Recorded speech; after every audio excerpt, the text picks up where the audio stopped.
प्रचंड मनोबल। प्राचीन काल में एक राजा के पास एक हाथी था। उस हाथी पर चढ़कर उसने कई युद्ध में विजय हासिल की थी। यह हाथी जब छोटा था तभी से उसे इस तरह से प्रशिक्षित किया गया था कि वह युद्ध कला में खूब प्रवीण हो गया। युद्ध में सेना के आगे चलते हुए यह पर्वत सा हाथी अब गुस्से में सिंघाड़ता हुआ दुश्मन सेना में घूमता था तो दुश्मनों के छक्के छूट जाते थे। इस तरह से बलवान हाथी की कीर्ति चारों दिशाओं में फैली हुई थी। धीरे धीरे समय के साथ वृद्धावस्था की ओर बढ़ने लगा। उसकी चमड़ी ढीली हो गई। उसकी जवानी का जोश और पराक्रम जाता रहा। अब उसे केवल हाथीशाला में ही रखा जाने लगा।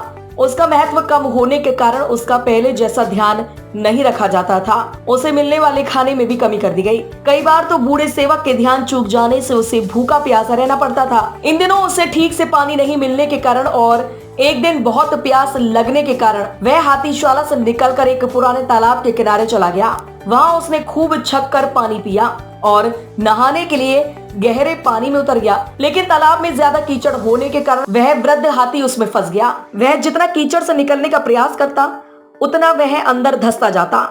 ऐसा करते करते वह गर्दन तक कीचड़ में फंस गया। वहाँ आसपास के लोगों ने उस हाथी को पहचान कर उसका समाचार राजा तक पहुंचाया। राजा ने तुरंत ही उसे निकालने का आदेश दे दिया, लेकिन बहुत प्रयासों के बाद भी वह हाथी को नहीं निकलवा पाए। उसी समय सभी उसे मौत के मुंह में जाते हुए देखने को विवश थे। तभी एक मंत्री ने राजा को एक युक्ति सुझाई। राजा ने हाथी को निकालने वाले सभी लोगों को वापस बुलवा लिया।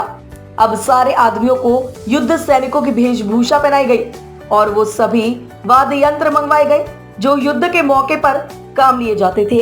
हाथी के सामने युद्ध के नगाड़े बजने लगे और सैनिक इस तरह से उस हाथी की ओर बढ़ने लगे जैसे वह दुश्मन पक्ष के हो। यह दृश्य देखकर उस हाथी में गजब का जोश आ गया। उसने जोर से जिंगहाड़ लगाई और दुश्मन पर हमला करने के लिए अपनी पूरी ताकत का इस्तेमाल करते हुए कीचड़ को रौंदते हुए तालाब के किनारे पहुंच गया और दुश्मनों पर हमला करने के लिए दौड़ने लगा। आखिरकार उसे नियंत्रित कर लिया गया।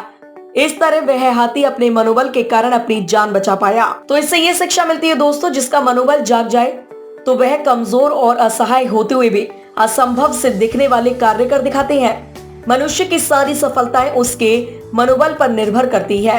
अपने प्रचंड मनोबल के दम पर वह हर लक्ष्य को प्राप्त कर सकता है। इसलिए हमें भी कभी अपना मनोबल कमजोर नहीं पड़ने देना चाहिए। हो सकता है कुछ असफलताएं मिले, लेकिन हमें दोगुने उत्साह के साथ वापस उठ खड़ा होना चाहिए और फिर से भरपूर प्रयास करना चाहिए। दोस्तों, कामयाबी झक मारकर आएगी अपने पास। यह कहानी आपको कैसी लगी हमें कमेंट के द्वारा जरूर बताएं और इसे अपने दोस्तों के साथ शेयर भी करें, क्योंकि हो सकता है किसी को इस समय इसकी सबसे ज्यादा जरूरत हो।